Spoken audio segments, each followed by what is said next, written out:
especially with the fund issue. Yes, I've started recording the meeting, eh? Yes, perfect. So good afternoon, everyone. Thank you so much for joining us. And it had been, I think, a great weekend. And today is going to be a very educative session. And I believe that it will not be the first and not the last. I'm sure there will be more. So today, the webinar is organized by Women Ignite South Sudan, which is a national South Sudanese organization that works on women advocacy, women empowerment, economic empowerment, mental health, and prevention of gender-based violence. And the webinar today is in collaboration with UNMISS, Human Rights Division, and we have Annie as a representative who will be introducing herself later, and she will be telling us about her position and what she's handling at the moment. So this webinar is supposed to be on the 16 days of activism, but however, because of too much engagement and also the availability of the panelists, we are not able to do it on the 16 days of activism closing date, which is 10th of December. However, today we decided to have it because of the issue that we know about the gender-based violence that is happening on social media, other digital platform, especially the the kind of cyber stalking, intimidation, and also hate speech that is happening on social media. So before we start, we are going to have maybe a brief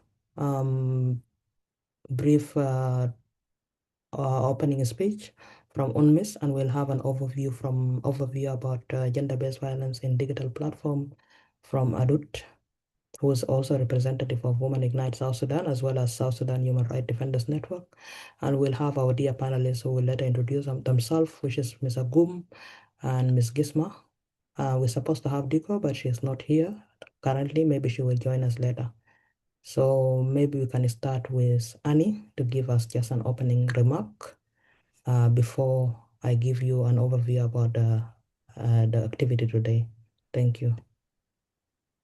Greetings to all. I will put a short video for a while so that you can see my face, know that I'm not AI. Yeah, greetings to all. It's a really great pleasure to have you around. I know we're expecting much more people, but it's a step. We are starting a new dawn. It's a new way of meeting online after COVID. Because of this financial crisis, we need to learn how to work creatively. So on this note, on behalf of my director who is aware of this meeting, I would like to thank you for your presence.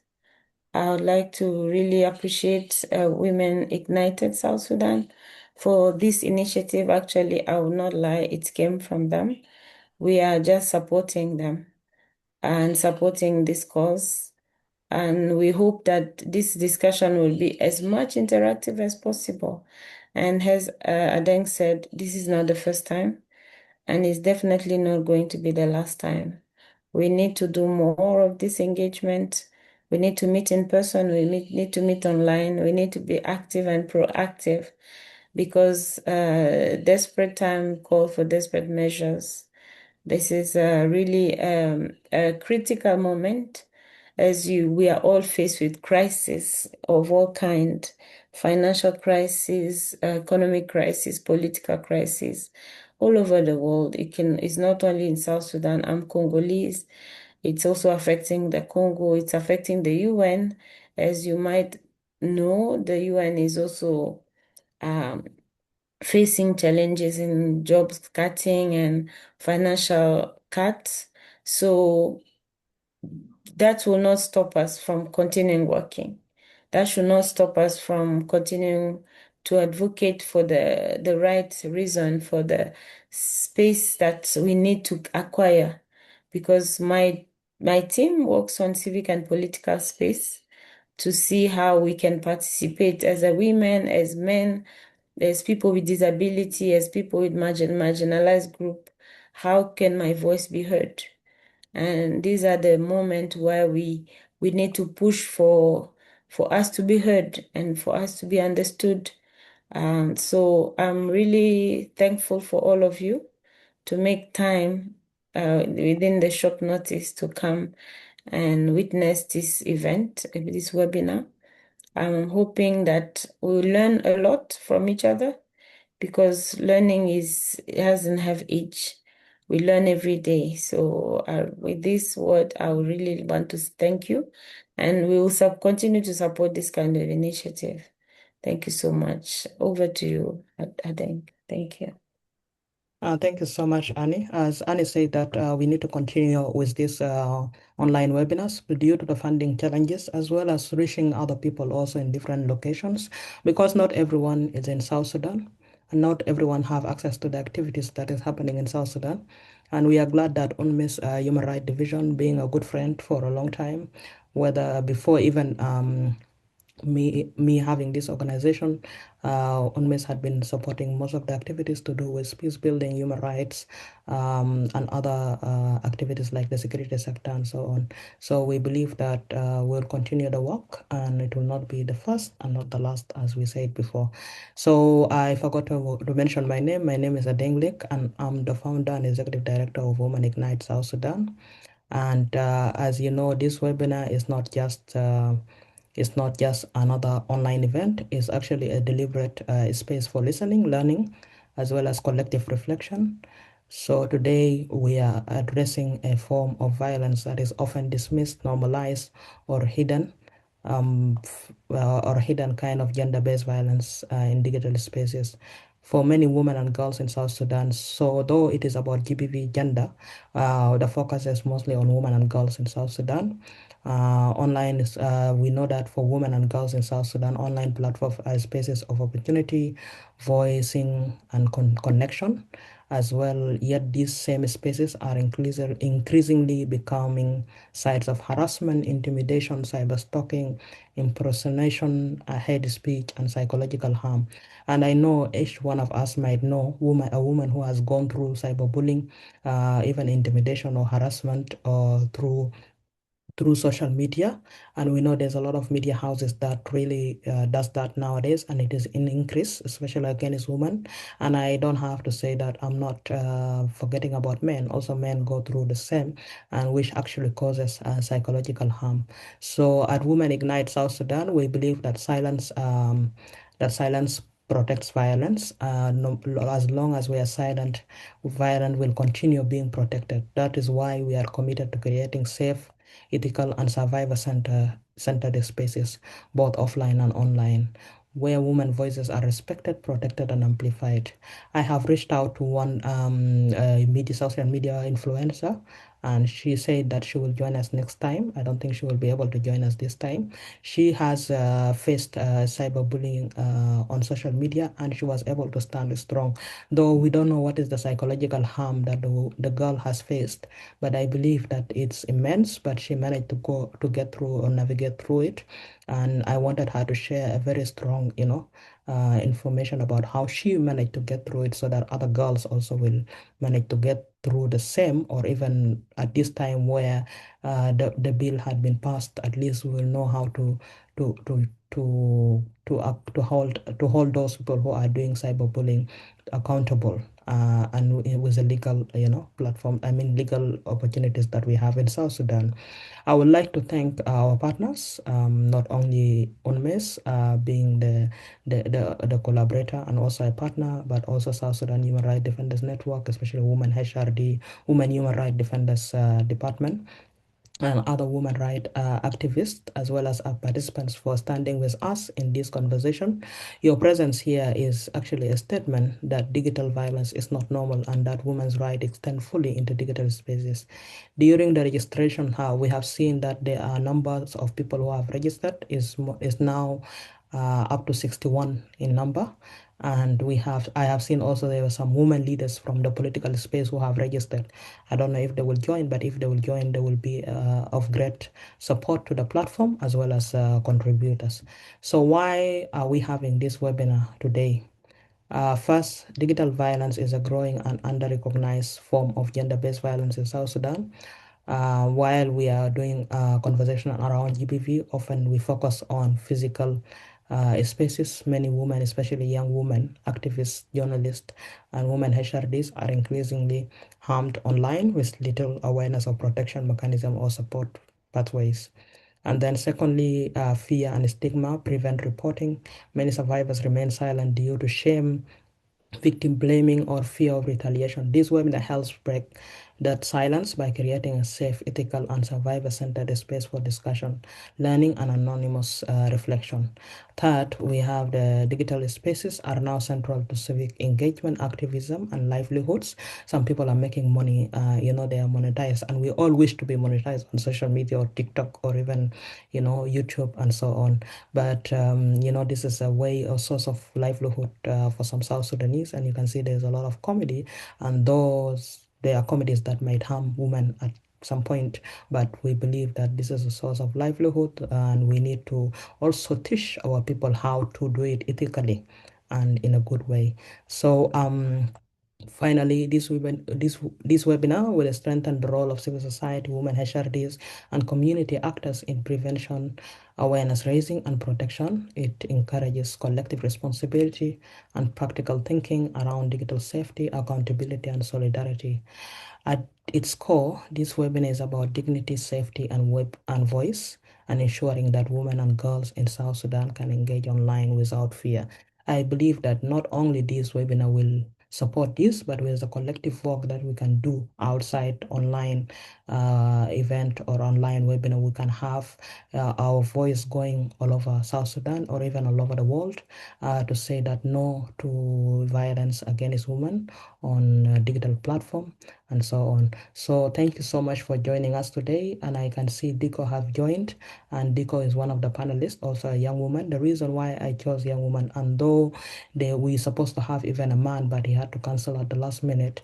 That was a person who also have knowledge about this digital violence, legal knowledge about digital violence would have been instrumental as well. But still, I believe that collectively and through your participation and your contribution, you will be able to also, encourage the team and also encourage participants and also encourage women rights activists and both from all genders to support with this initiative.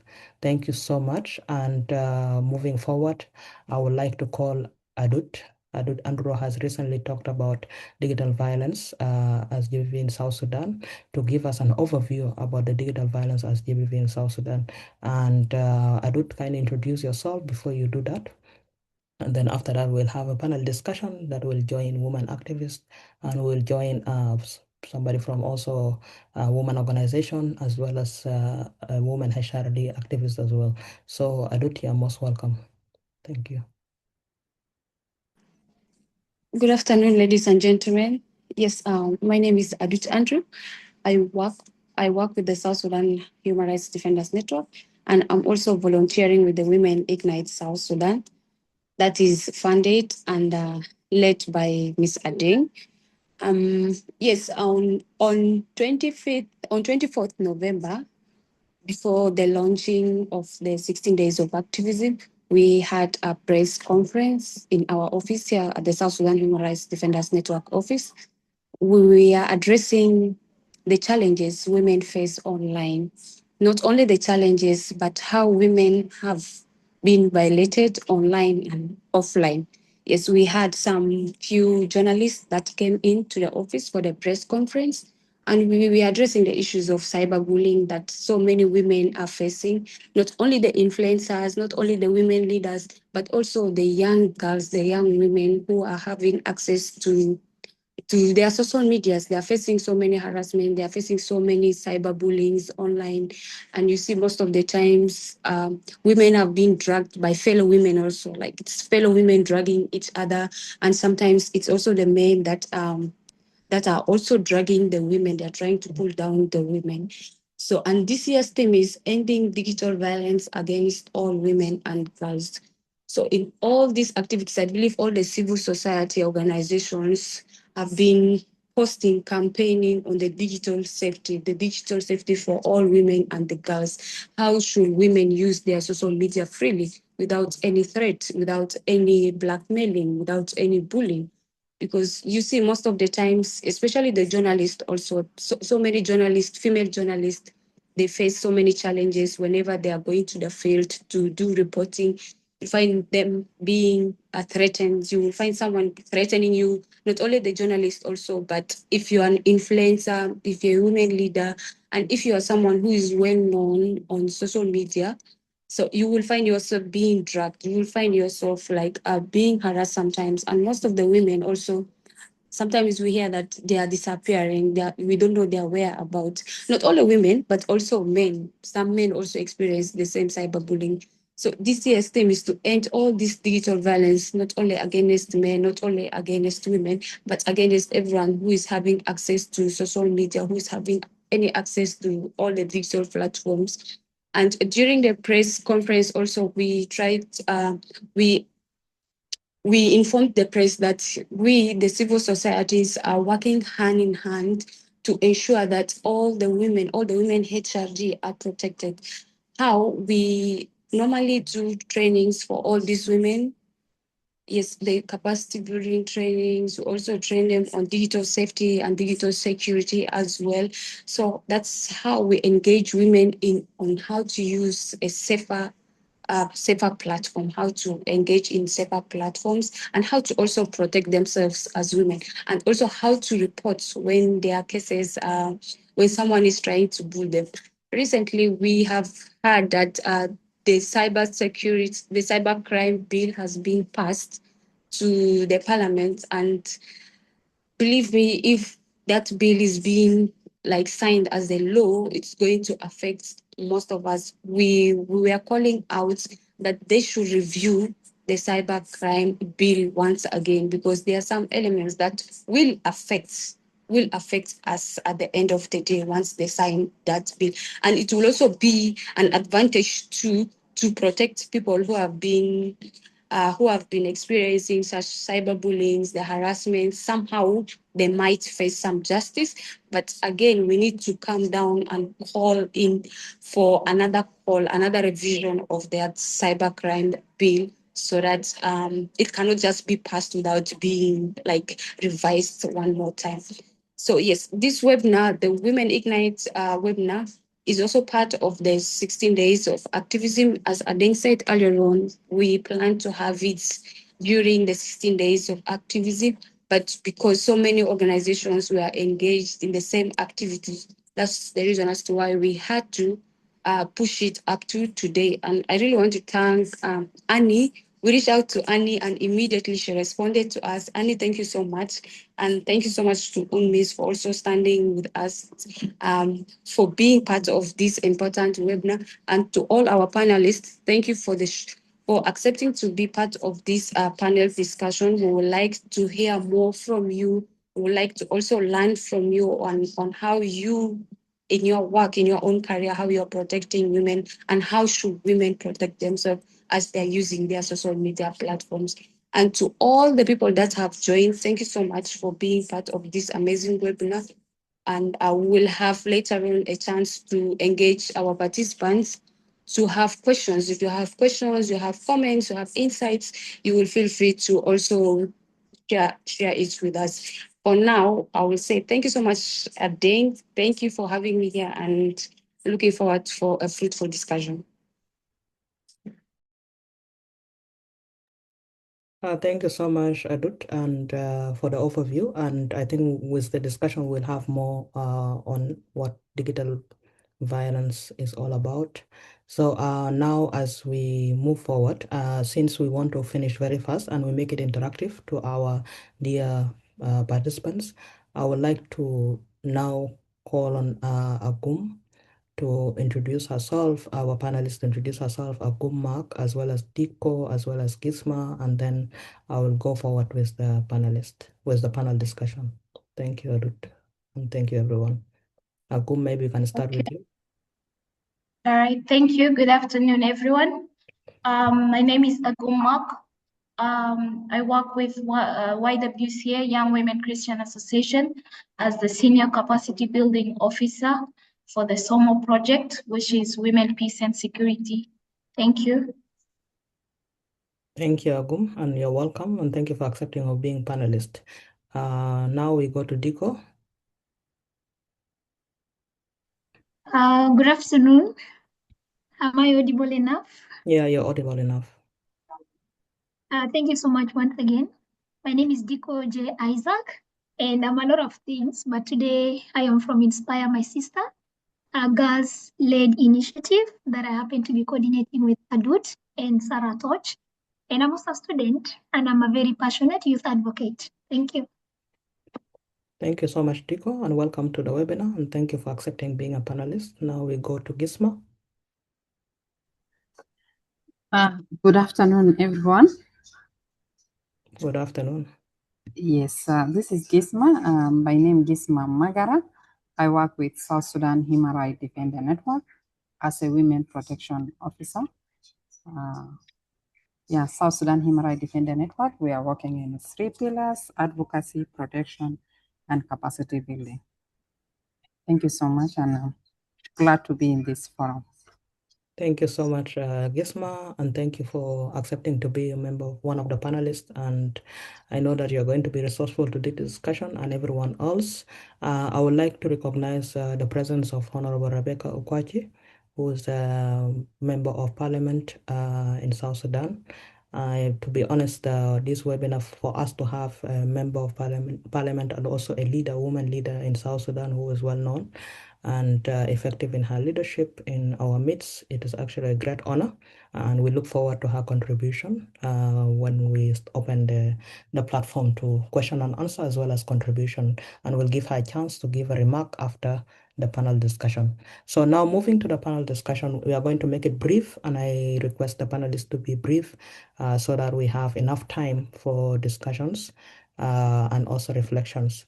So starting with Agum, I would like to know which forms of digital violence are most common in our community. Okay, thank you very much for that question.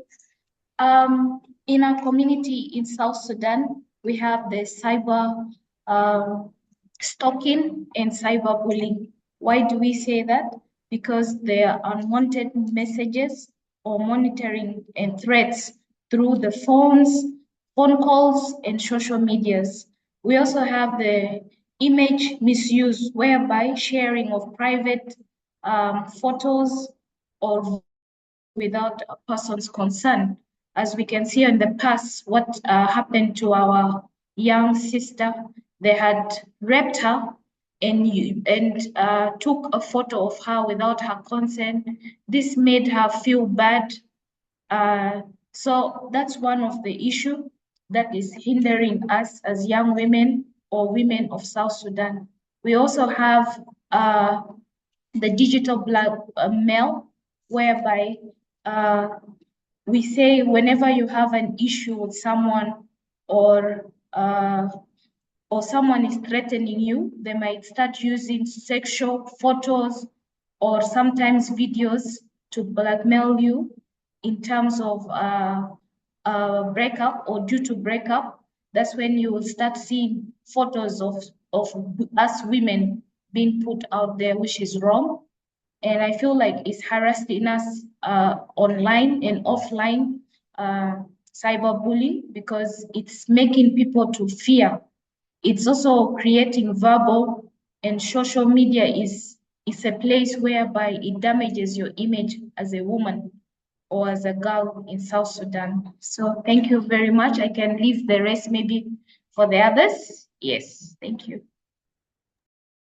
Yeah, it's true. There's a lot of cases of digital violence that had been happening on social media against women and girls in South Sudan.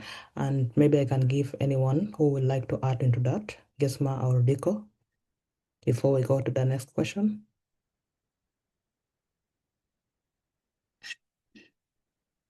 All right. I don't know how to categorize this, but I think Agum has mentioned almost everything. And I think we can give best examples from our friends, our colleagues that have found themselves victims of this. And I think some of the best examples we know on the internet where somebody is maybe taking a picture and then they trend. I remember last year around November, December, there was a wedding that took place in I think Bor. And then the one of the bride and the groom, somebody posted it. Of course, this is a moment of joy, celebration, and the picture was taken out of context. So you find that people are cycling how the lady was looking, her makeup, and a lot of things. And this is supposed to be her happiest day, but it now turns out to be an online bullying where everybody had something to say about it. Recently, there is a young girl who is trending on TikTok because apparently people are cyberbullying her because she was putting her life out there. And then people that are not happy with how she's conducting herself start, to create content with her name. Others are even spreading information that she is dead. And these are things that are actually happening. And the thing that most of us don't understand is we think that maybe cyberbullying or this technology facilitated violence only remains online. We do not realize that all this has impact on us because we have our families, we have our friends, we have our colleagues, our workmates who are also our family, who are our friends online. And as a result, this has a lot of psychological effect on us as individuals. And there's something that I've noticed, and I was starting with it by saying that I don't know how we can categorize it, but I think it's a new trend in South Sudan. You find maybe there is a social gathering and then there are a lot of beautiful young ladies in that platform. And then somebody, maybe a media house, will take pictures. And then suddenly the picture is posted online. And before you know, people start negotiating, more like auctioning this young girl. And then in few days, you find that this girl is already getting married to somebody else. And it's becoming a very common habit. That's why I'm saying I do not know how to categorize it. I've not seen it in very many communities, but I've seen it especially on Facebook that happens online. So the forms of violence online are very many, but I think I just want to limit to this due to time. Thank you so much. Thank you so much, Diko and Ogum. You have actually pointed out a very important information about digital violence. And I like that you are able to protect also the victims without mentioning their name, because that shows that how you guys are really trained. And I can see Gisma is unmute. You want to add? Yeah. Yes, I want to add something. I think the two we spoke before me, they really mentioned all of it. But also there's another trend which is targeting women activists, and it's happening in some of our states. I don't want to mention the names because of actually confidentiality, but these things, it's happen. And when they see you as active and doing your advocacy, and you are being their advocate and very active on some other cultures, and when you are active on again, it's early marriage and the girls should be in the schools and all these things. So they took their photos and has been circulated online, and a lot of things happen. And that one is actually it's another way of silence those activists, those women who have been active, vocal in the community. And this one, it's actually the impact and the effect, it was so high. That's also another ways of being actually in another way to silence. So it is within the community, within your people, within your family. Those are the ones who are just coming in to bully you out or to bully you back because of the activities we are doing. This one, I actually see it, and I was been with the victims, and it happens many times. Yeah. Thank you. Thank you so much, Gizmo, for adding this, because you're trying to do advocacy through social media, and then you find some people are really discouraging you by cyberbullying you, or even making you like feel less as a person. I know that how this is affect women and girls, and I'm imagining how girls are really affected with that, especially girls who have no maybe background about what mental health is all about, and you find them they lost their stigma, even some their self-esteem, and also some of them they are really been punished by their own parents for something that they have not done it intentionally or so on. So I have been a victim myself of cyberbully. I know some of you might know that where my picture during the International Women's Day, Women's Conference. They took my picture, and I think my facial impression was really tough, and people started even making fun of it all over social media. It was on the president's page, and then it was all over social media. And luckily, as a person who have a background of mental health, this has not affected me, honestly. But I've seen how I've been supported, and also I've been defended by many youth, which shows also how your presence can really sometimes really help other people to support you. But also not to forget that there are young girls who have gone through that and they have no support of whatever, and they have been judged through such cyberbullying and also attacks on social media. So I understand and I know that this session is actually dear to me and dear to my heart, to support young girls. Coming to that also, I would like to ask, how does online abuse translate into real life harm for women and girls in South Sudan? If you have examples as well, without mentioning names, you can give us the example. Maybe any one of you can go ahead. I see Deco is unmuted. Thank you so much once again. I will try. I know I talk a lot, but I'm going to try. I like that you talk a Yeah, lot, so it's good, yeah. yeah. So I'm trying to talk a lot for good, for a benefit that is able to impact somebody somewhere. And I think I would love to give a story of what happened. So there's this young lady in Nairobi, and then she had her phone, and then she had some nudes inside her phone, pictures of her and her boyfriend, and a lot of things. And then one day, somebody borrowed the phone and said they would love to do something, with it. And then they had they took hostage of the phone and somehow got the pictures. And now this person is threatening this girl that if you don't give me this amount of money, I'm going to expose your pictures because I already have it.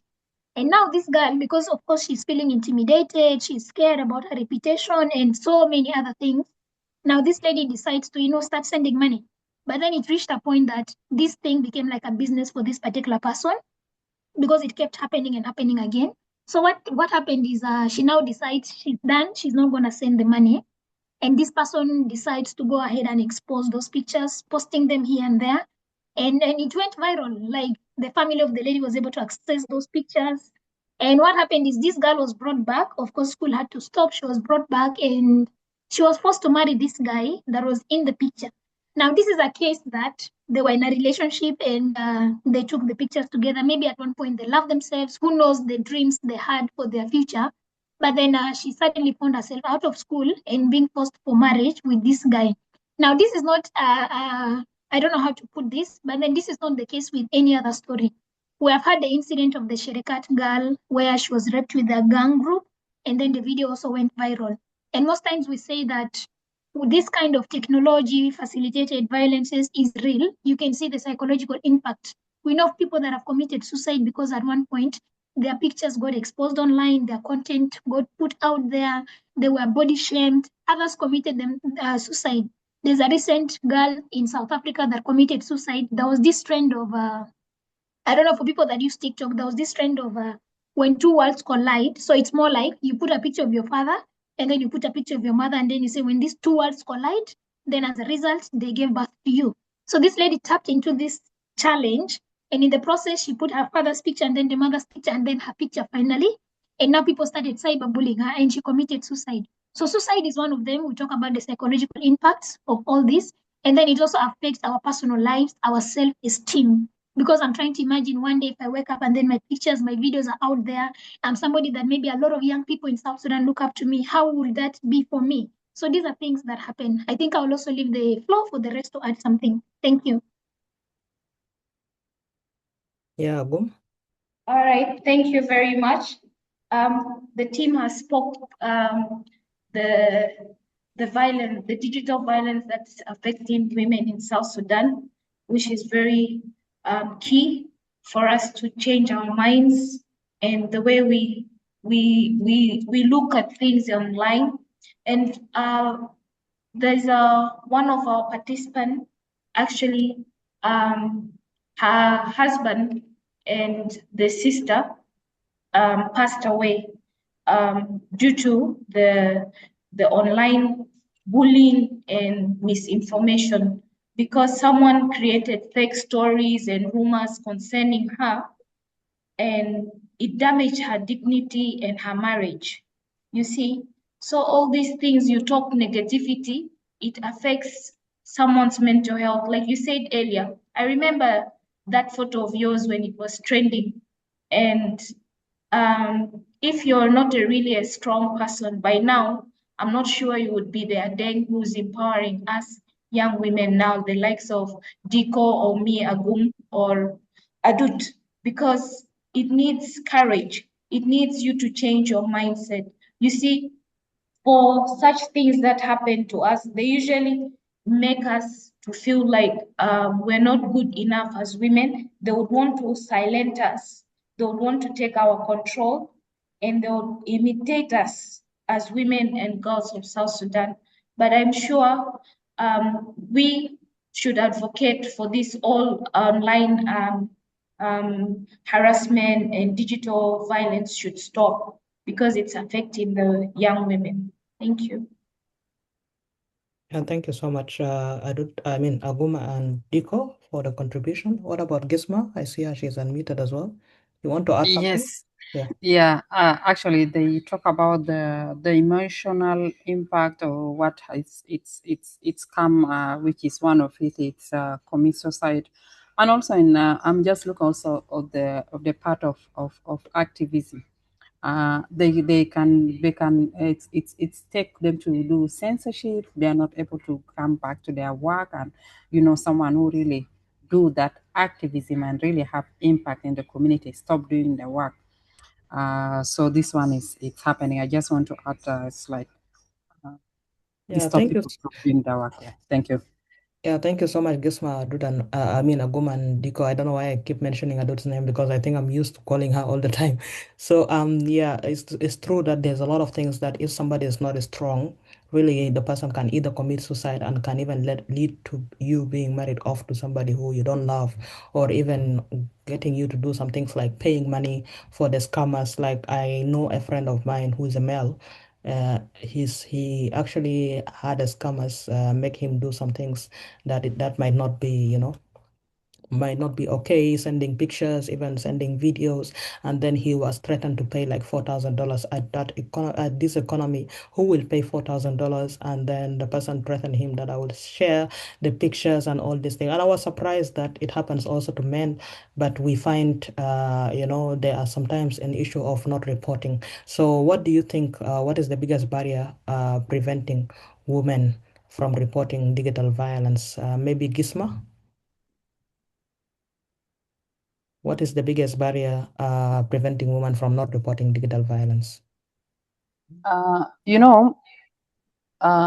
for me, first thing it is the fear, the stigma, and with our culture, how people fear to face those.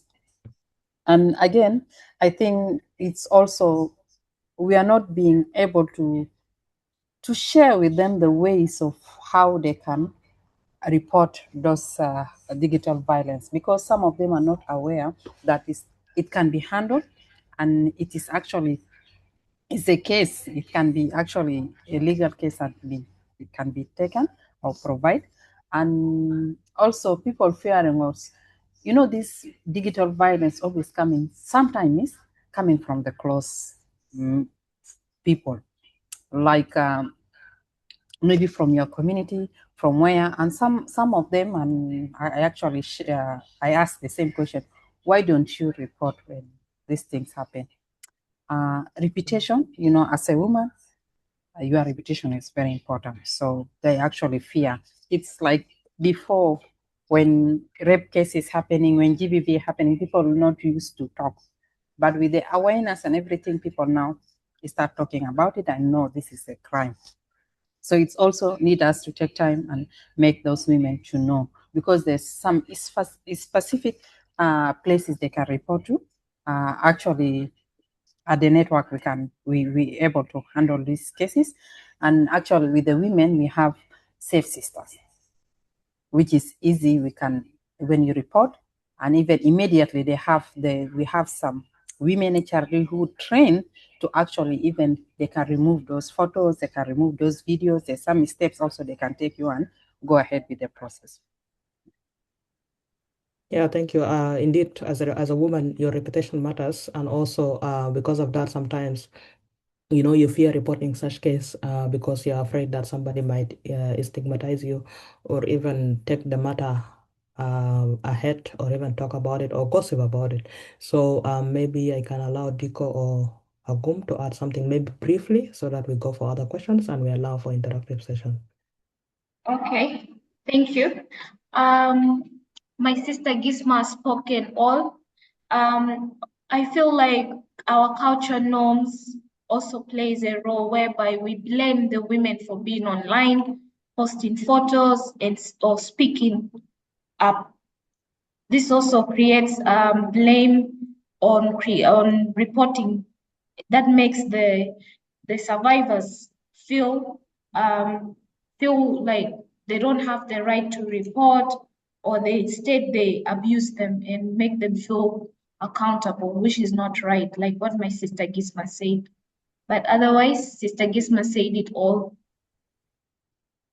Yeah, through cultural norms can play a great role into women not reporting the cases, even men not reporting the cases. Yeah. So, Diko? All right, thank you. Just in addition to what most has been said, I think there is the component of fear for me that comes out very clearly, and I would love to use examples because I'm somebody that is frequently online using social media left and right, and I feel at one point I also perpetuated GBV online because sometimes there are jokes that we normally share, and then you don't know the impact that it has on a certain group of people. As much as you're trying to share it maybe for people to laugh, you're looking at it from the perspective of, oh, this is just a joke, but then you realize that this is also somebody's life. This is maybe somebody's situation that you are relating to. And I think the fear comes out very clearly. And another thing is the systems and the institutional barriers. For example, in the beginning, we talked about the cyber security and computer misuse bill that was recently passed. And when we ask ourselves, do we all know the component of this bill? And if we also ask ourselves, why is this bill being passed? Because from the Minister of Information, what he was saying was, this bill is actually going to be passed to be able to protect women, men, and everybody in South Sudan, especially with crimes that are online. Now, when you look at South Sudan, for example, if I'm cyber bullied online, or maybe I get harassed, there is no clear system that I can go to and report to, apart from maybe reporting on Facebook to Meta. Maybe you report this post, maybe you are harassed, and then what Facebook will do sometimes is put down that post. I think that's the only thing they do at the moment. But otherwise, there's no clear direction, maybe legal status that that once I am bullied, I will go and open a case against maybe the account, maybe the person, the individual, if you know them, and then maybe there is an action that is taken. So because of that, it has made a lot of people to just decide to withdraw and take actions by themselves. That's why you find that people that when they're cyberbullied online, they don't stop there. They come physically and finish things by fighting and doing a lot of things. I remember last year, my friend, a very close friend of mine, she was at the university, and then these guys came to her classmates actually. Can we create some content together? And they started creating the content. And then it reached a point, and the content was not what this lady thought of, because they were just sitting together, like facing each other and having a conversation. And what happened is these guys went and posted the video on TikTok. And then after posting the video, there is a very prominent media house in South Sudan that is very known for bullying people, for making women so mean, diminishing them online. Now, this media house decides to take this video and then edited it and then put captions that were attracting, of course, their negativity and everything. And then they posted. So when they posted, people are reaching out to me, Diko, your friend is trending. Diko, what is happening? And I reached out to these guys who posted the video. And I told them, you guys are the ones that are the custodians of this video. That is the first thing. And what you guys are going to do, you guys are going to make a public apology because this girl's reputation is being ruined everywhere. And secondly, you guys have to go to that media house and tell them to put that video down, because I had already reported, and I asked a few people to report that media house.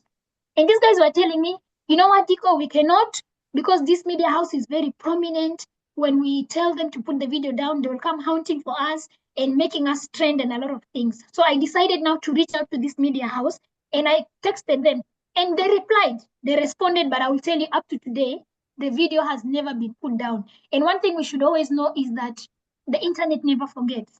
As we talk now, the video trended last year, and this year on the same date that the video trended, somebody decided to reshare the video and resurface the video. As we talk now, the video is still online, and these are things that are happening. So because of that, there's no clear path, there's no clear channel that we know. Maybe when I'm abused online, this is where I go to, this is what I should do. Okay, so for me, I feel that is also one of the key barriers that is making people to, withdraw from seeking for help, from, reaching out. They just decide to, it has happened, it has happened.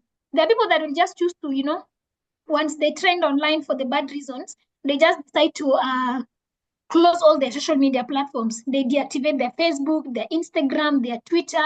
They feel that's a solution, but no, it's not a solution. So I think that's, for me, that's also one of the barriers that limit people from reporting these cases. Thank you so much.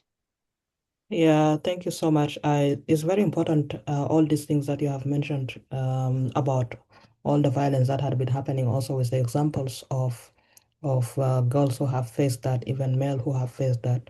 And maybe as we move to Agum, can you respond to this question of, do you think digital violence is taken as seriously as physical violence? And why not? Because we have the physical violence like domestic violence, like torture, we have all this, but do you think the digital violence is taken as seriously as physical violence?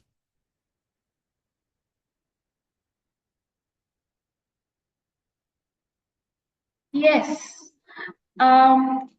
Yes, digital violence is very serious.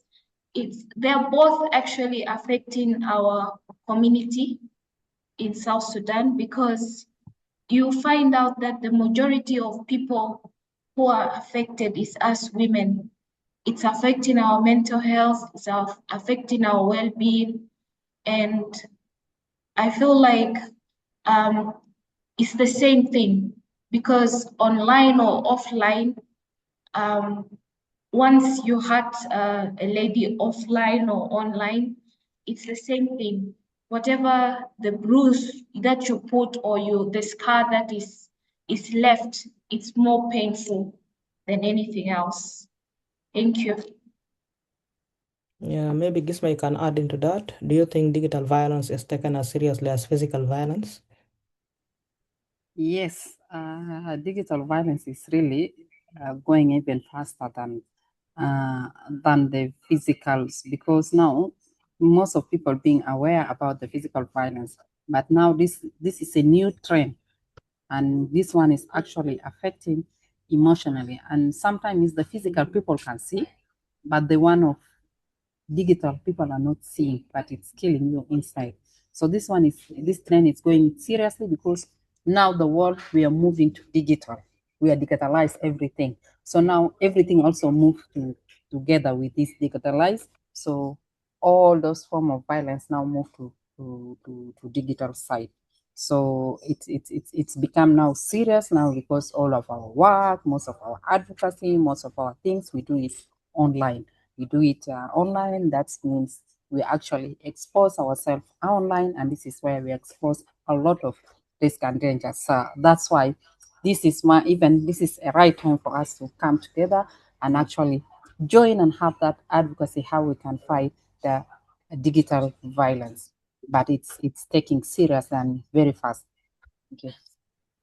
Thank you so much, Gisma. As you said a very important point, by the way. You said physical violence is showing clearly more than the digital violence, and I'm sure you meant by that, what you meant by that is the psychological aspect when it comes to digital violence, physical aspect when it comes to physical violence.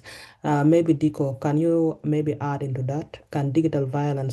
Is digital violence really taken seriously in South Sudan as the physical violence? Or maybe sometimes are we blamed of why are we even on social media in the first place? Victim blaming. It's a very, very common thing in the context of South Sudan that whenever somebody is cyberbullied, when somebody is harassed, it's always the narrative of why did you do this for it to happen. And I think it doesn't just happen for the digital violence, even the physical violence. You find that most times when a girl is raped, people will always look for reasons. First of all, where were you at this time of the night? Why did you do this and that? So for me, violence generally, people always look at the aspect of the victim what is it that they did for that thing to happen to them. That is one. And yes, digital violence is a serious thing. It's a live serious thing, because imagine if somebody is going to commit suicide because of maybe their pictures trending online, it means that this is a real life threat. But for me, personally, my opinion is, in the context of South Sudan, people do not take cyber, or can I say technology facilitated violence as a very serious agenda until lately, until now that, people are now getting to know that, yes, this is a real life situation, this is a real thing. And that's why you find there's a lot of awareness happening, there's a lot of sensitization. Otherwise, when you look at previously, and I think for this year especially, people have come to know a lot about these online digital violences that are happening. Because for a very long time, so many people have been silent. They've been silent about their situations. They've been keeping quiet. Sometimes you tell the world about how you've been violated online, and nobody even gives maybe a second thought on that. People just feel like, this is just, we're just online, we have not even met, we have not even done this and that. So it's now that it's being taken serious. Otherwise, previously, people used to look at it like, it's just a minor thing, it's not a serious thing. Thank you. Very true. People take it not serious thing, yeah. And sometimes, even my own mother, she will be like, "Oh, I don't like to be on Facebook. This Facebook lies too much, and this thing is too much." And sometimes you find yourself deactivating even your social media because of all these negative images and negative videos that have been posted about a woman like you, or even a girl that you know. And sometimes you feel like you want to be defensive, and then you find attacks in different places, even when you're making sense.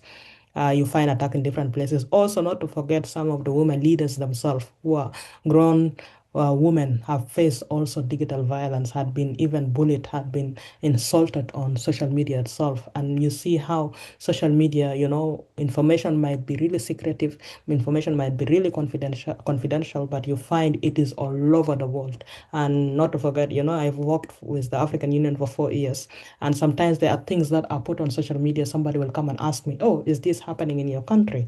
And I feel like this is something that, sometimes they look at the negative aspect of it, which I believe that this is something that is really bad to our image all over the world, because it is not only in South Sudan, but it's all over the world. Everyone is watching it, everyone is seeing it, because you cannot limit a person from following maybe social media in South Sudan, social media platforms in South Sudan. So moving forward, I have a question on what practical role can a woman HRDs or woman activists play in documenting and responding to digital violence. Can I start with Gisma? Yes. The practical we can do, first we need to aware our people that there's these things happening and this is actually violence. Secondly, we need to communicate with our people where they're supposed to report.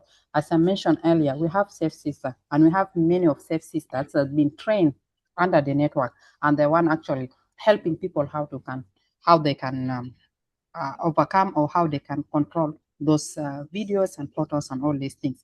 Then secondly, we do training, and we have digital security training, which is actually make our women HRDs and or male HRDs generally, they aware and they know how they can use their digital platform safely. So because they will not be also easier to hackers, or to be easy to be go easily with the digital violence. So those are the steps we need to take it there. And other things also, we need to do advocacy. And I'm glad that we have we have a member of parliament here. Recently we have the passing of uh, the cybercrime bill which was being passed. We also need to know and see about this, and we aware our people about this bill, and how is it protecting us or is not protecting us? What is actually favor, especially for us or not?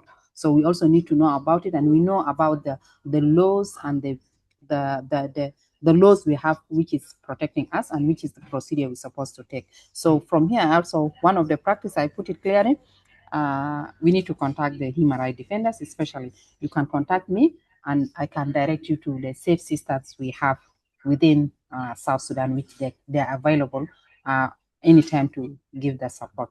Yeah, thank you. Thank you so much, Gisma, for offering the support and offering your own services to support women in the digital platform. Do we have any contribution from Diko or Agum? I feel this was mentioned almost everything, but as somebody that loves talking, I'm going to add a few things. And somebody once in a session asked a question that if your smartphone is taken from you and your smartphone is asked to introduce you, how would that be like? Okay.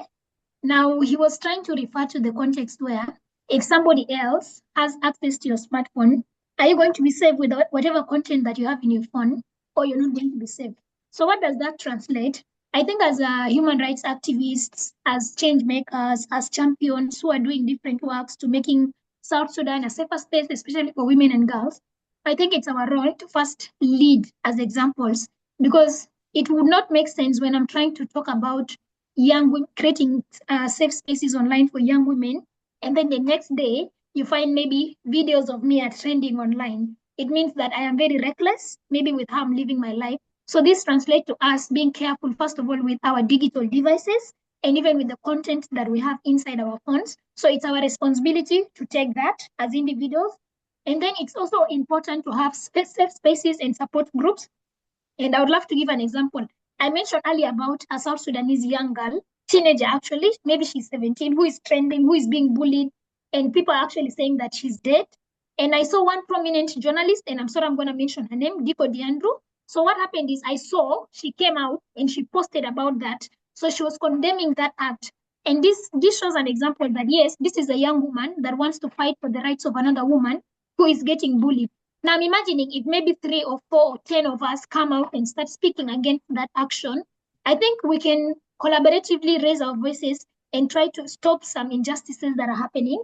And then also when the Sherikat incident happened, I also found myself in a group advocating for the same incident, because I know most of our mothers, our role models, they went to union, in addition, how is it called? This one around Mothers Union, something of that kind, the one behind UAP Tower. Women They were Union. actually condemning those actions. They were moving with placards and banners and stuff, condemning those actions. And for us, we found ourselves in a group where we're talking. And that group became like a safe space. Right now, you find if somebody is bullied online, they text in the group, "Hi guys, there's a picture of me trending online. Please help report." And people act immediately. And so that's one thing that actually can happen. And then it's also important for us to document these things, because once we're able to document, we're able to tell the other women, the other people out there that, yes, you're not alone in this fight. It's not the first time that something like this is happening. And so we try to give them the support and the encouragement that we want. And most importantly, we need to start holding these digital companies accountable. For me, most times when I come across a video, maybe a picture that I feel perpetrates GBV online, what I normally do is I don't even share. That is the first thing, because I've learned along the way that the more you share that picture or that video trying to condemn it, you're actually giving it a bigger audience. And before you know, people are actually sharing it again. So what I normally do is I also report. So we need to hold these digital media houses accountable for allowing such contents to be perpetrated in their platforms, especially with the Meta, maybe Twitter, and the rest of these digital houses. And we need to push for policies. Yes, we know that South Sudan is pushing for the cyber computer misuse and cyber crime bill that has already been passed by the parliament and it's waiting for signature from the president. I think we also need to reflect, to look at the components in that document. Does it really protect the women of South Sudan, the young girls, or it's actually going to create harm? We know of a lot of bills that have been passed, instead of protecting the citizens, they end up harming the citizens. So for me, that is just what I can just add on in what Gizma talked about. Thank you. Yeah, thank you so much. Awareness is very important. Advocacy is very important. Also, coming out to support our dear sisters and even our dear brothers is very important, as Gisma and Diko mentioned. And those are very valuable inputs, by the way, because honestly, I've seen even for the case of a lady who is from South Sudan in Egypt, with that the lady came out and it was, I think, against a lady from Sudan. And you see how people, despite not knowing the evidence and not knowing a lot about the case, they stood up for their own sisters, and it is now trending on social media. That's how we're supposed to stand with our own people, though we need some evidence and a background check, also some information at some kind of some cases. we need to stand with our own sisters, our own brothers, and not to forget that it's very important to not share those images and those videos that can really lessen our sisters and even put them outside there. Sometimes I don't actually post or share any kind of videos or pictures that I see on social media, and instead I condemn it by writing or referring to the maybe the media house that is posting that. And we see a lot of media houses are really posting a lot of and focusing more on women, and we need to really stand against such act legally, and we see what are the legal frameworks and what are the legal instruments that is available for such kind of things. So the next question is, how can civil society balance visibility, advocacy, and survivor safety online? Because we know that civil society has to do their work through advocacy, some different trainings, or even like the webinar that we have now. How can we balance visibility, advocacy, and survivor safety online? Maybe we start with Gisma, then we go to Agum, and we see if Diko has any addition. Okay, thank you. For us, we cannot stop working online, but there's some safe platform we can use it. There's other platform, you know, it's easy to make our work hard, but we need to also focus on which platform we can use. If it is Zoom, what Zoom are we going to use, maybe for a meeting, for webinars, and all these things? If it is if we are going for Facebook, so which Facebook and who is being there, and we also need to know who's with us in this platform. If we are using WhatsApp or Signal or any other platform, we need to know which platform and what message are we actually putting in it. And for protecting our survivor, there's a lot of ways we can do it. Without sharing their names, their photos, and all these things. Also, we can protect them not to be harmed, because we also, when we are doing our work, we use principle of do not harm. So we also need to make sure that our survivors are safe and they are able to also share their testimony. So even when they share their testimony, there's a way we can cover. In some platform, they can be participate, but anonymous, which is no one will know about them, and things will be okay. So whatever we are doing, we also need to consider which platform are we going to. And with us, a lot of ways we mentioned, and you mentioned, and also Diko, we will not share all those videos. When you see that this is not a video we are supposed to share, because as long as you share, you're contributing also. There's a way. I like when the case of Sherikat came on, and when the videos come to one of these groups, I actually like the action the group takes seriously, that we need to delete this video, and we want to make sure this video is not going to be shared anywhere.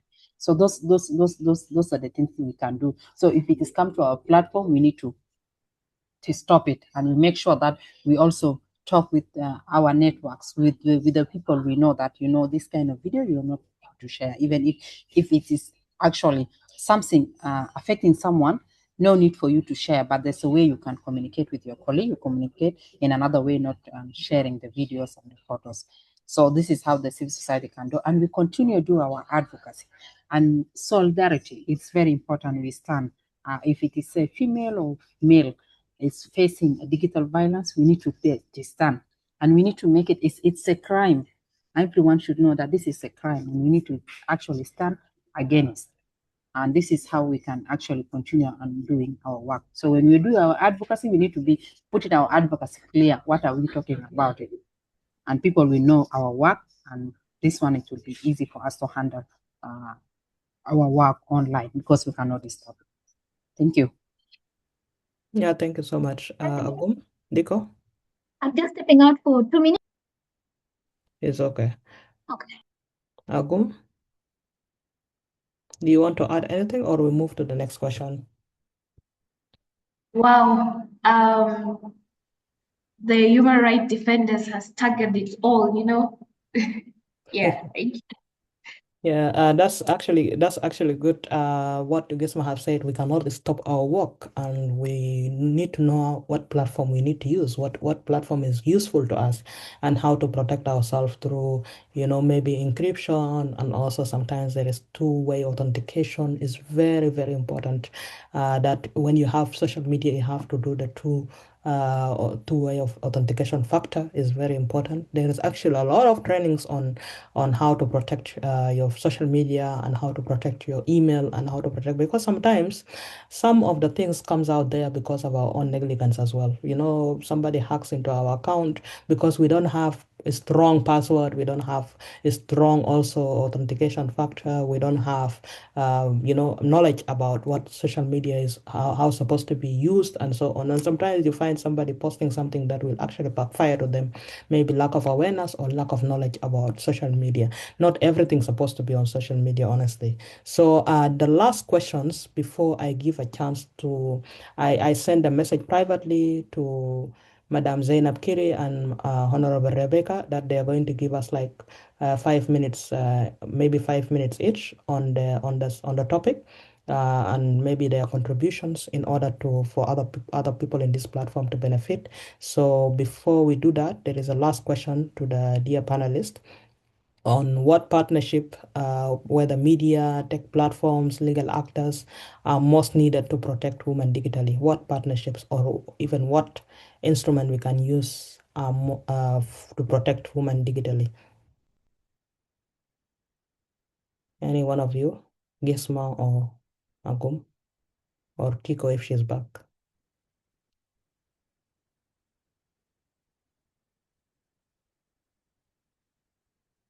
Let me go with Gisma. Gisma, what partnership with Okay. the media are most needed to Okay. protect women digitally? Yeah.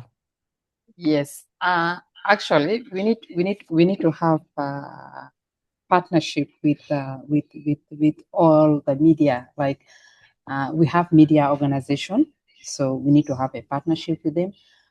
We have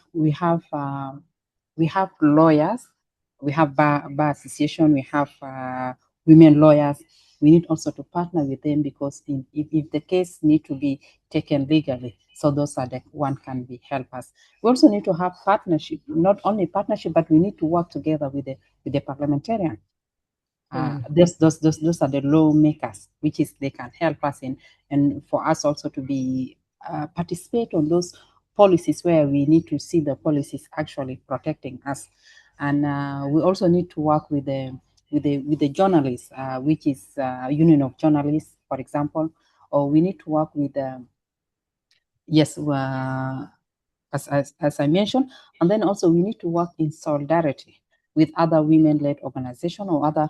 I actually mentioned women, but we also, I'm not forgetting the male. So we need to work with those organizations actually who are really focusing on digital. Like if we have the companies we have here, so we also need to have partnership with them because in case of these cases, how they are going to help us if we are not able to move or to remove those videos and photos. So we need to also go to the internet providers companies in the country. So those we need to build this relationship and we work together so we can actually overcome the digital violence. Those are my suggestions. If I leave others, maybe Agum and Diko, they can help me. Thank you. Yeah, thank you so much for this valuable partnership information. So, Agum. Thank you very much. We can also have transparency and accountability, whereby we make sure we report abuse, and it should be handled in a well manner, and also cooperate with law enforcement and other NGOs such as women, UN Women, like what my sister said. And also we develop clear policies whereby they protect women against all this harassment that women are facing. And these policies will be strong enough and it will be more valuable that women can stand out whenever they have issue online or even offline, because as you said earlier, we need protection for women. And also, we need to have a national and international bodies whereby we can gather data and advocate for women's equality into digital policies and global governance, whereby it will help the women also. And also, we can do awareness to the public. We can do campaigns on digital literacy programs, which will promote online behavior and empower women with knowledge of their rights, and also digital rights. Thank you. Thank you so much. Yeah, as we said, this is the last question. So I would like to request from you some last messages from the panelists as we allow Madam Zainab and Honorable Rebecca to give us like words on the topic or remark on the topic. So Diko, kindly give your last message. Okay, Agumor Gisma.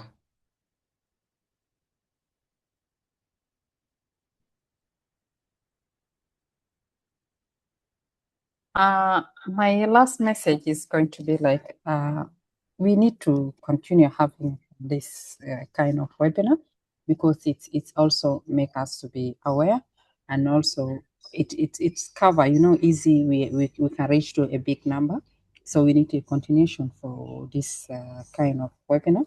And also I want us to stand together and really we need to do advocacy specific about the digital violence, because this one is coming serious and we need to start it early before we reach the level where it's gone. It's better for us to start it early and have a solidarity and come up with the advocacy where we can eliminate and mitigate this digital violence. Thank you so much. Thank you so much, Gisma. Now, Gum.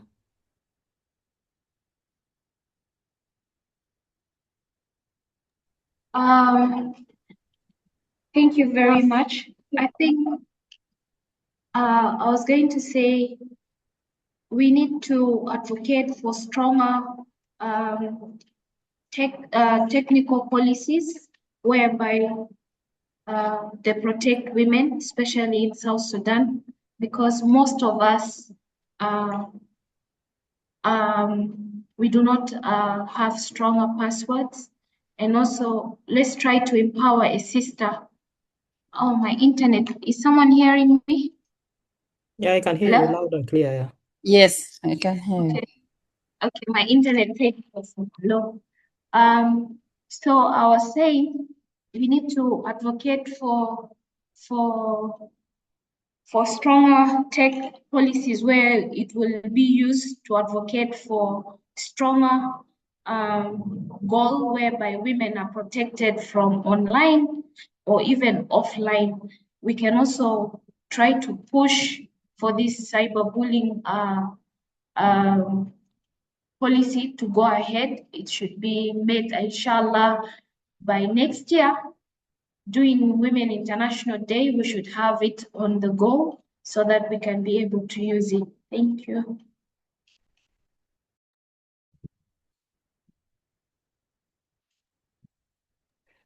Thank you so much, Agum and Gisma. Diko, are you around?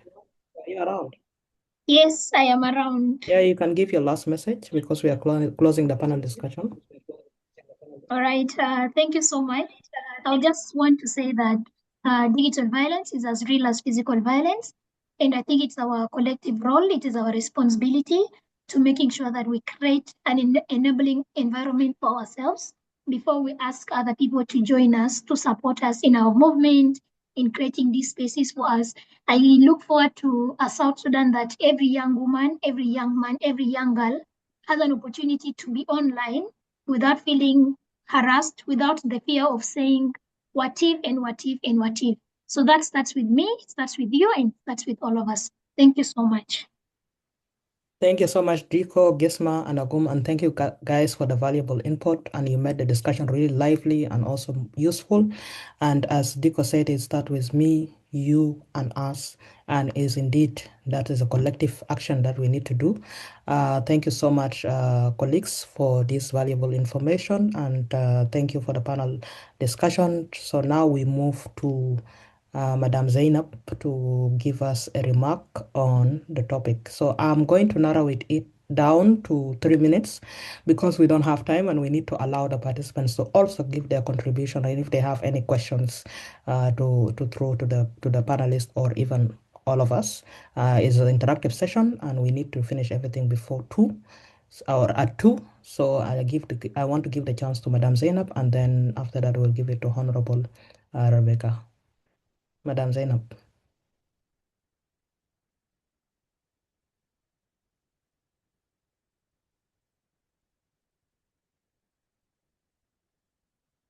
Madam Zainab, are you around?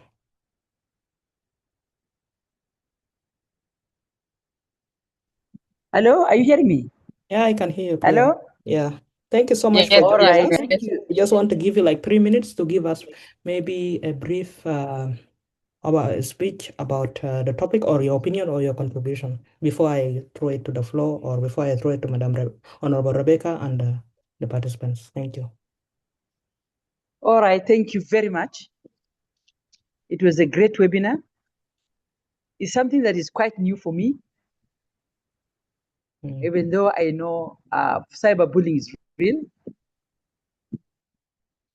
Like what we witnessed in South Sudan about the Sherikat incident, it was something that really, I just couldn't sleep the whole night.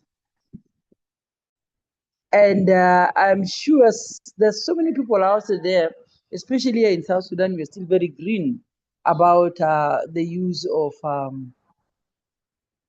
I can say, internet, and also, there are many cases whereby young girls, sometimes they would share their nude pictures with their boyfriends, and then tomorrow it is online. It makes the whole family, the whole community feel so ashamed. I think there is so much that has to be done. And I remember we used to have sessions with non-violence peace force through the Office of South Sudan Human Rights Defenders. And we were learning a lot, especially on how to protect our, what do you call it? The way to use the internet, and also how to protect anything that we share, and also how to protect our own emails, strong passwords. We did some time back, and inshallah next year is another year. I wish and I hope that South Sudan Human Rights Defenders or Non-Violence Peace Force will be able to find some funding to give us more on the same, because it's becoming a real threat, especially to young women. When such a thing happens to a young woman, it's like a suicide for that young girl and also for her family. And even the case that happened in Sherkat, we were following it until I got lost in the middle. I don't know what is happening to that family and what is happening to that girl, but it was very, very unfortunate. But I'm very happy that you're able to bring this webinar, which is a real eye opener, and it's actually very good because I was just interested. I didn't want to go off, and I don't even want it to end, because we need to empower our young women and even the young men on the dangers of using the internet wrongly. So this is all that I have to say today. It is something new for me, and I've learned so much from you young girls, and I encourage you to do the same so that we learn and we are on the same page. Thank you so much, Adeng, and the rest of the team, Gisma, Diko, Goom. Thank you all so much. Thank you so Have much, a Mama blessed Zainab. evening. You too. Thank you so much, Mama Zainab. Mama Zainab is a very strong woman leader and a civil society activist as well, who had been sharing with us the platform. We have been learning a lot from her, and she had been in this journey for long, and you can learn a lot from her wisdom. And as she said, though this violence had happened to the girl of Sherikat, she doesn't know what is happening to the family, because sometimes we also we talk about the victim or the survivor, and we forget also about their families as well. So it should be something that we need to consider and to think about. And so I should say this is something new for her, but I can see from your own remark it's not something new at all, because you have given us very important information about how to protect your Facebook, how to protect your password, even email, and all this. So thank you so much, Mama Zainab. Your input is always valuable. I don't know if Honorable Rebecca is around. Yeah, I can see her. Honorable Rebecca, will you like to give us like a 3 minutes remark on the topic? Thank you so much.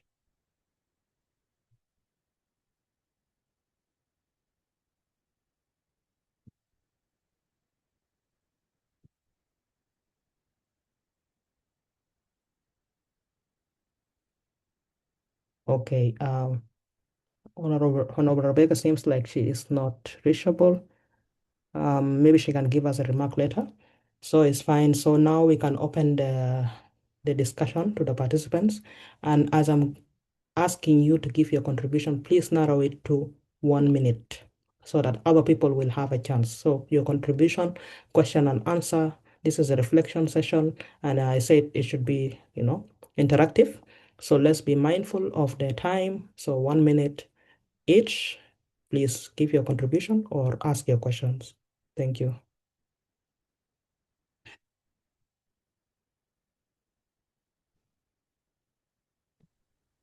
Hello? Yes. Hello? You hear Yeah, me? Honorable Rebecca. Oh, Nice to yes. see you with us here. Thank you. Thank you. I've been struggling, but I'm happy. Yeah, sorry for I was pushing you. following with you. Sorry if I'm No, pushing it's you okay. online, but I know that you have a very important point that you want to share with Yes, everyone. yes, Thank you. yes. Thank you very much. I'll be brief, but I just want to say thank you very much. When I saw the message, I was excited, and I said I shouldn't miss. It's good Thank to talk about gender-based violence, GBV, and I think all of us are in it.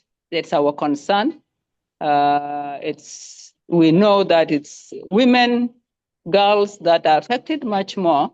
But I think for us also as elders, we feel our young boys also are also affected. So it's good to have this type of webinar, which I appreciate very much.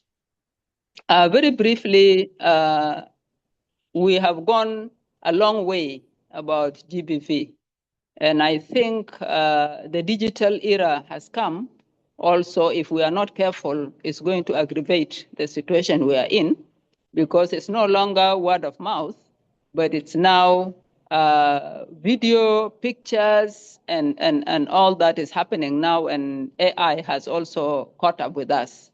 So this, for me, calls for more action, more solidarity, more working together. If we talk about the crimes committed, and because we call them crimes, I just want very quickly to draw our attention to the cybercrime law, or we call it bill until it's signed by His Excellency the President, is cyber crimes and computer misuse, the bill 2025, which we debated in Parliament. And I say this with all confidence that this bill is very important for us. What I would say very quickly, time does not allow, is the purpose of this law. All this time, South Sudan did not have laws about this digital war or crimes.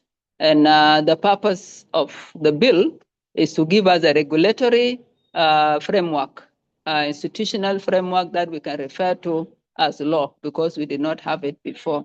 And the very important intentions of that is to prevent, detect, prosecute, prohibit, and punish cyber crimes. We need a lot of information about that, and this is what some of you have referred to, that we continue to educate ourselves. What these crimes are, we know them, but allow me just to mention 1, 2, or 3 of them. Issues, crime like obscene, intimate images that we put online, and we are not supposed to do that. When we say the word obscene in English, it means something which is not palatable, which is not acceptable. We talked about decent or indecent content which is not also good to be put in public, even if it's done by somebody who does not care, but also we all care because it exposes us to something which we are not supposed to see, to look at, to circulate. There are also areas of revenge pornography, which is sometimes used to push you into accepting something. It's bullying you. It's attacking you. It's putting you in the, outside there. So there's a long list, and I want to draw our attention. I believe some of you have gone through that bill, but there's a long list of crimes that come in, but the most important bits are the obscene, intimate images, pornography, stalking, bullying. These are the ones that bring us problems, and they also put us in that very ugly picture. I would want just to say that being law for the first time in our country, I think we will have something to protect us, but we need to work towards that. And one very important chapter in that bill is the prosecution unit and procedural power. When there's a prosecution unit, I think now those who are committing crimes will start panicking now because there will be an opportunity now to catch somebody who is bullying, somebody who is stalking, somebody who is there to put pornography online. And this unit is very important, and it has the power of investigation. Apart, of course, from the laws that we already have, like the Consumer Protection Act and those areas. Already we have the computer incident response in place, but it will be strengthened. What I would want to encourage us is to continue with a lot of vigor and a lot of cooperation and coordination, the issue of advocacy. We need to educate ourselves much more, especially when we are going to have the law after it's signed by the president. Then we need to educate ourselves, create awareness with our communities, with our children, with our girls and boys and men, and really go on top of the mountain and shout, because we'll have something in our hands. We educate ourselves, we use the law, and be able to really confront those cyber crimes that we are exposed to online and in our platform. This just in brief what I wanted to say, but I want to encourage us to use the law once it's out, and also to network with one another.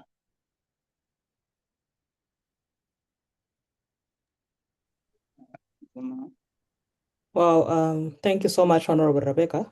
That was a very brief and very useful information. For those now, you know what we have in hand. We have the prosecution unit.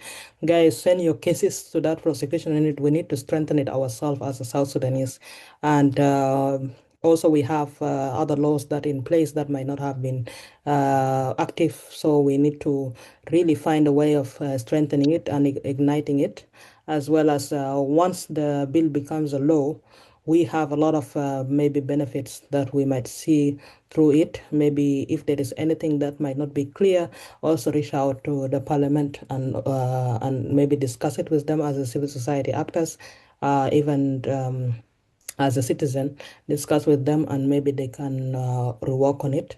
And yes, we have a very important topic that we discussed today, and thank you to Honorable Rebecca for her contribution as usual, and for her presence with women and girls when we need her.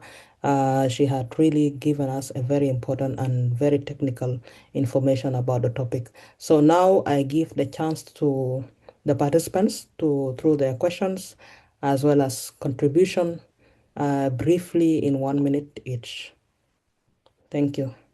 And then sorry to hijack the floor. It's okay. I have another meeting, another appointment. I will be leaving soon. I just wanted to say a few words before. Sorry, I'm taking the floor without you giving it to me. No, it's okay. Yeah. Okay, I would like to commend the panelists. Really, really very rich discussion. Congratulations for bringing thought-provoking discussions and issues and bringing up those cases that, people ignore or under the table.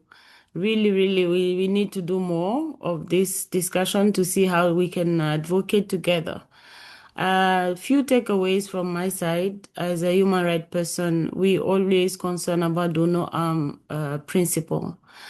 Anything that is posted, anything that we comment. I like somewhere where Isaac Diko said something that she apologized. She was apologizing for somehow laughing at some maybe issues that maybe would harm someone. We all are on TikTok, we are all on Facebook, we are all on this social media. There's a joke, we laugh, we smile, or we may even some people comment or share. Sometimes we have to think twice. What am I sharing? What am I commenting on? What am I publishing? It has to be a self-reflection always. A second thought to see, should I share or should I comment on, even if it could be a woman in Russia or somebody in another country, just be mindful of whatever you're sharing. Do not really we have to be guided by this principle always. I like the issue of the safe space to report where women feel like, oh, I'm in danger, guys, help me, this is happening to me, this is being posted against me and I don't know how to defend myself, because one becomes very vulnerable when his image is out there. You can't control, you don't know what to say. The narrative just goes all over the places.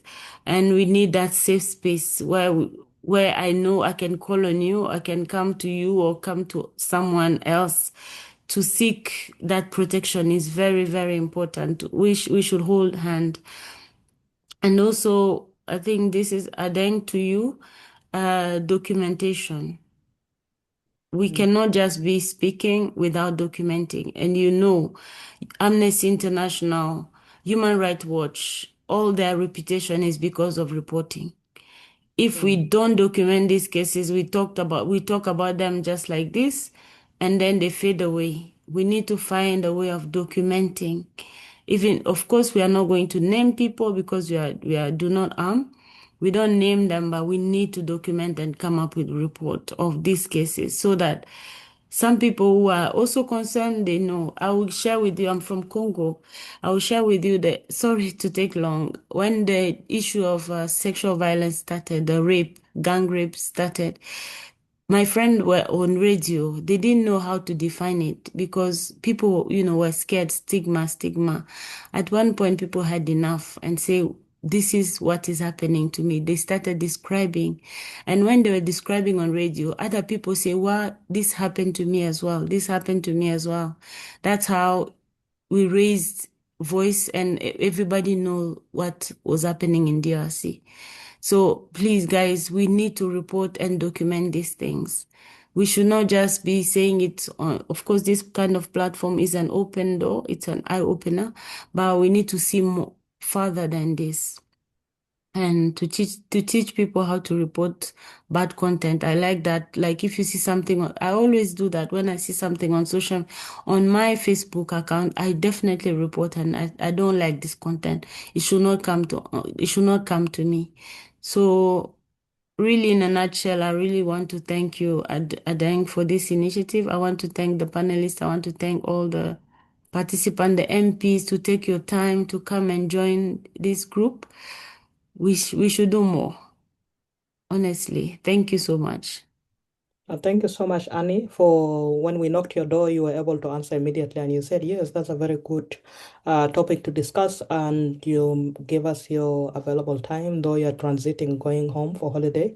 And thank you so much. Having that time is very important for such topic because this topic is important because it will harm every one of us. And if we are not careful, it will be like a generational kind of curses because violence can spread from generation to generation. And if we don't tackle it, it can move and move and move. The first time I joined university here in the UK, The first class we had is about reporting on sexual violence, harassment, and so on. And I didn't even know that if somebody looks at you in a very awkward way, you can actually report that. You know, you see how people are advanced here. So I'm not comparing, but this was the first class that we had in the start of my master's, that if somebody looks at you in an awkward way, you can report, and it is an anonymous kind of reporting. So we can also do the same. We don't say that we are going to be the same, but we can also do the same, and we can even do better by reporting such cases. When you see somebody, even if somebody is from Congo or Tanzania or Uganda or somebody from different country, and they are harassing her or cyberbullying her on social media, report it on social media. I usually do that, and I usually, if I see somebody is impersonating somebody on social media and I believe that this is not their account, I screenshot and I send it to the owner, and I'll be like, is that really, really your account? Is that the account you open, or somebody is impersonating you? So please be careful and report it. Or if they say no, this is not my account, I report it, and then I actually tell other people to report it. So it's very, very important to support each other. So still, I'm opening the chance to the participant. Thank you so much, Annie. We can allow you to go, and I'm sure you have a lot of commitment, and since you're transiting, going back home to your family, we allow you to go. And thank you so much for your support on Miss Human Rights Division, and we look forward to more and more. It's not only about the talk, but it's about the action. So after that, we look forward to what we can do together, and what we can do also as the participants as well, to support this cause. So thank you so much, Annie, and have a safe trip to your family, and see you next time again. So now, to the participants, you have the chance. Guys, take your chance. Ask any question, contribution you have. We have like 19 minutes before 2. So you have the chance. You can unmute and contribute.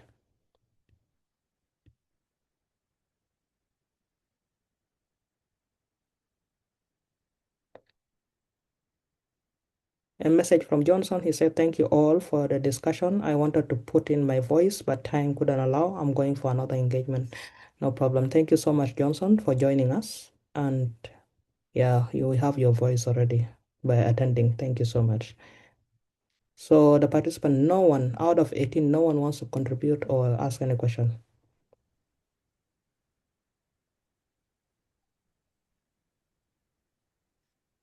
Okay, Jock, you're welcome. Jock, Johnson, Juma. Okay, let me give a chance to Johnson, Juma first, since he's leaving, and then Jock, you can join. Yeah, Johnson, unmute yourself. 1 minute only. Okay. Thank you very much. I don't know whether I'm loud enough Yeah, you're loud enough. to be heard. Thank you. I am so sorry that I am the first man to ever speak up here. But at least to make sure that we have balanced the question. I just want to put in some of my contribution in regards to the panel discussion that went on. It was very marvelous. I learned a lot from the panelists. But only one thing that to put across is that earlier on, one of the panelists, I think, talks about how to report these particular cases of online bullying and harassment. Of course, it was not that clear according to some of the provisions in the Cybercrime and Computer Misuse Provisional Bill that is passed recently. But of course, there is other avenues that you can be able to report. We had some provisions that really regulate the act, but it wasn't that comprehensive. That's why the Cybercrime and Computer Misuse Provisional Bill that came in. One of them is if you have any case of such, you already know that we have the criminal, I mean the online court, the cyber court that is already established and it is there. You can be able to raise your complaint through the police, and of course we have the cyber desk and unit in the CID offices that you can report to. And also, another thing is you can be able to report to National Communication Authority that they have all the capacity to be able to bring the perpetrators to justice. That can also happen. But first, like what Anne said earlier on, you should have all the evidences being put together. The first thing is you should at least make sure that you screenshot all the abusive comments and reports and posters and all the voices and all these things down so that you can be able to report. If you just go there and you started crying and talking, they cannot be able to help you because crying is not an evidence. And then also, we earlier on talked about the issues to do with cybercrime and computer misuse provisional act or bill, which everybody is talking about it. But there's also another thing that I need, if all of us to push to that, it will also help. Because you cannot have the cybercrime and computer misuse, the bill or act without the data protection law. If you can be able to incriminate people who are online bullying people, then you should also have how somebody can protect the data, which means the two laws are supposed to go together, the cybercrime and immediately the data protection law should come together with it. And this should be also with the effective tech level of speed, because you cannot have all this, yet if you want to log into your Facebook and you want to browse, it takes you minutes to still wait for what you want to do next. It also it's like having a baby who is still scrolling or not working, and you're sending the baby to the market to go and buy something. The baby will not reach. So when you have this, we should also push for so many things that comes together with it. I know it is going to take us time, but at least slowly we will get there. So I will also put my voice that some of our families or some of our uh, women leaders should also push for that so that we can move together. Otherwise, thank you very much, and I'm signing out. Thank you so much, Johnson. Thank you so much for your contribution. Those are very, very valuable contribution. Yeah, Joke. Thank you everyone, Madam House, for giving me this chance. Actually, let me introduce myself. I'm Joke. I'm Joke Watchers, the screen displays.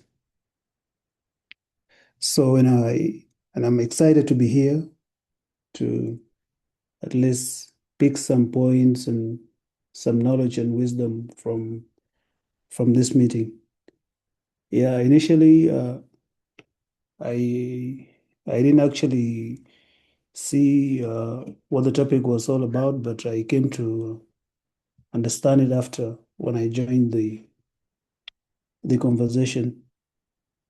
So what I would just say is that I appreciate the host and the team that is who had organized this meeting and sharing of very insightful, very impactful informations on it and creating awareness to us, because most of the times it's awareness that creates responsibilities and taking on actions that are needed and helping each other where it's needed.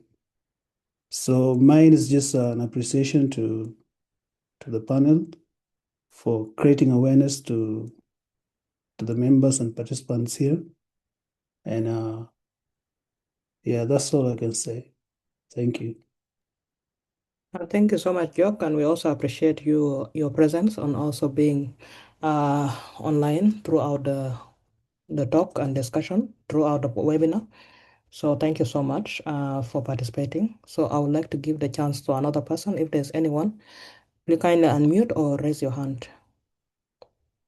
And there is a poll that I have put, and I think it had shown in your screen. Kindly fill it.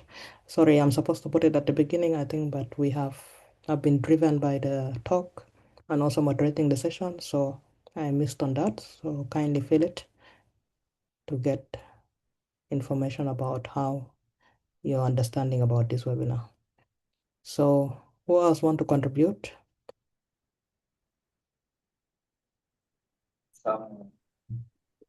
Can I come in? Yes, please. Yeah, thank you very much. I just want to carry on from what I think it was Johnson who talked about the other alternatives that are there in terms of reporting crimes or addressing crimes of GBV. The Ministry of Gender, Child and Social Welfare had done a lot, and I'm talking to people who are aware, but it's always good to refresh our minds so that we use the avenues that are there as we continue to experience some of these challenges. The court, for example, that he mentioned, especially about GBV, when I was doing some short consultancy with the UNDP. I sat for two cases, and I think some of our legal institutions are doing well. And I listened to two cases of rape. So these are avenues that we can still use, and as we do our awareness, let us also encourage our people to be informed of those opportunities so that justice can prevail. The NCA, yes, they are also doing very well so far. And for us in Parliament, we did a lot of collaboration with the National Communications Authority for us to be able to reach up to this point with the law, the Cyber Crimes and Computer Misuse 2025 bill.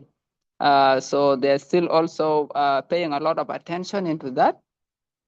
And when we discuss those crimes, I think, as I said earlier, the list is very long.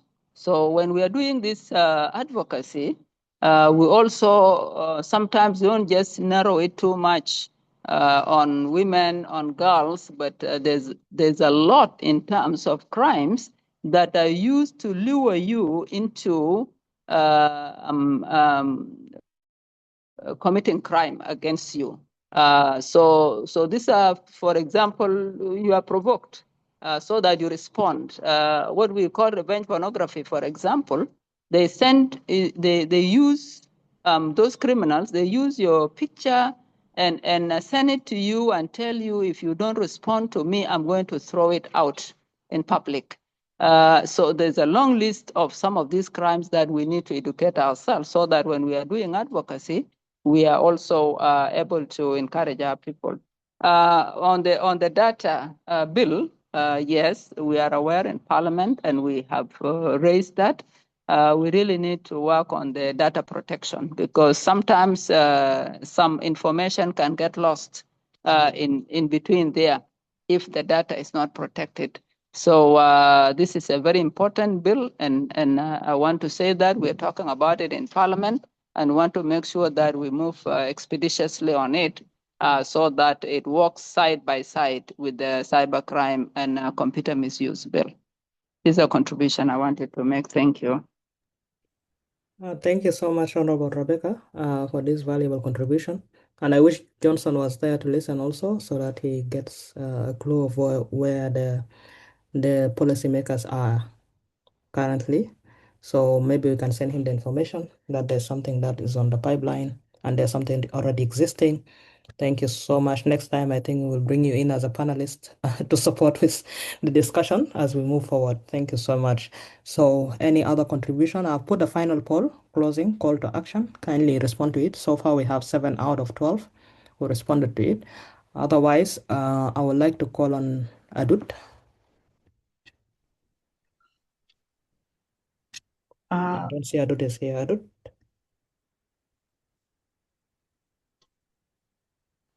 Yeah. So is there anyone who wants to give the contribution? I heard somebody's voice. Elizabeth? Yes. Thank you for the chance. My name is Elizabeth Marco Ricardo from Western Bahar al Ghazal, particularly Wow State. Thank you for the panelists. Today's discussion of these 2 hours did not just go in vain. Actually, we learned a lot of things, especially in that part of harassment. I came to understand that this digital harassment does not come from people from far, but it comes from people whom we know them.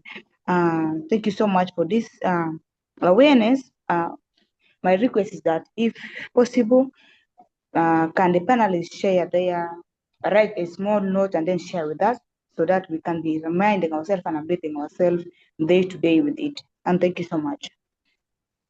Thank you so much, Elizabeth. If the panelists do not share their notes, maybe we can also share the recording for you to get more information and even to get some clue of what we have discussed before you have joined, and also to revisit the discussion whenever you need it. Thank you so much. As for now, I think we remained with only 5 minutes to closing, and I'm glad that we are on time. Thank you so much for those who have joined us. Thank you so much to the panelists, and thank you so much for those who have filled the final poll, call to action. And I believe that call to action will not be taken for granted. And thank you to Honorable Rebecca for joining us and also giving her contribution, though we ambush her online to join us. And I believe that her presence has made it also valuable. Mama Zainab also, and for all the panelists who have contributed their expertise and also their knowledge about the topic. Thank you so much from Women Ignite South Sudan. We are grateful and we look forward to more webinar, which will be next year in partnership with other organizations that I will mention when we are ready. We are now in discussion level. So since there is a cutting of funding, let's not limit ourselves and let's not only depend on funding. There's always a way. That's why we have internet. Let's make good use of our internet and let's talk and discuss about a lot of things that is very important to our nation. So thank you so much, everyone, and I look forward to meeting you guys in different platform and different webinar, and also maybe different activity. We have like 2 activities that we'll do next year for a project that we are implementing currently as Women Ignite South Sudan. With the support from Urgent Action Fund, so they will reach out to you guys. That means that we have not forgotten about you who have joined today. An email will be sent to you for you to attend the training next year, and also there will be a roundtable discussion that will happen next year, and hopefully more activities that will come in as we secure funding and more online activities when the partnership between the organization and other organization is ready. We will inform you via the email, and whenever you see a link for registration, please do not hesitate to register and attend our programs, because your contribution and also your support will be really valuable. Thank you so much. And I see in the chat there was some contribution. I think there's some messages.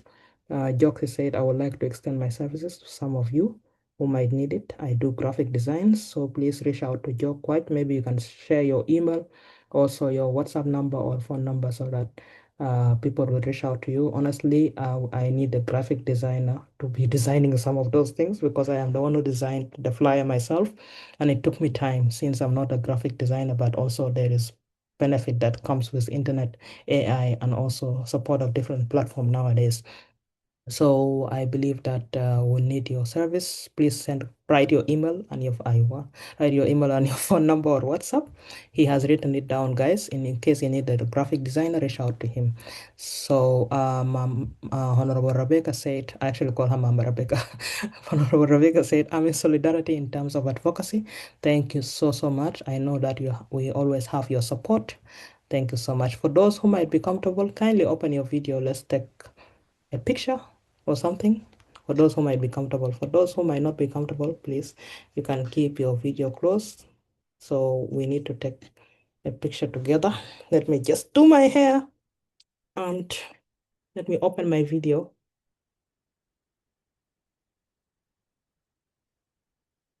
Yep. Open your video, guys. We need to see you and we need to take the screenshot. A smile. You guys all look good. I really miss you all. We miss you, and you We are miss ready for you Christmas. too. We miss you. I think when I coming back.